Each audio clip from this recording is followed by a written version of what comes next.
2 दिवसांनी gas cylinder मिळणे बंद होणार. अशी करा घर बसल्या ई-केवायसी. गॅस ग्राहकांनो, ही बातमी दुर्लक्षित करू नका. ई-केवायसी किंवा बायोमॅट्रिक्स पडताळणीसाठी आता फक्त 2 दिवस शिल्लक आहेत. प्रक्रिया पूर्ण न केल्यास घरगुती दरातील सिलेंडर आणि सबसिडीवर परिणाम होऊ शकतो. ई-केवायसी साठी तुम्ही गॅस वितरकाच्या कार्यालयात जाऊन बायोमॅट्रिक्स मशीनवर अंगठा देऊ शकता. काही ठिकाणी सिलेंडर डिलिव्हरी करणाऱ्या व्यक्तीकडील ऍप किंवा मशीनद्वारेही आधार पडताळणीची सुविधा उपलब्ध असते. घर बसल्या प्रक्रिया करायची असेल तर गॅस कंपनीनुसार संबंधित ऍप वापरा.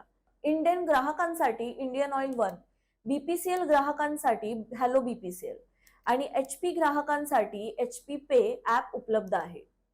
ऍप मध्ये साइन इन केल्यानंतर एलपीजी पर्याय निवडा आणि ई-केवायसी ची प्रक्रिया पूर्ण करा. मुदत संपायची वाट पाहू नका. तुम्ही ई-केवायसी पूर्ण केलीये की नाही हे आजच तपासा आणि ही माहिती इतर गॅस ग्राहकांपर्यंतही पोहोचवा.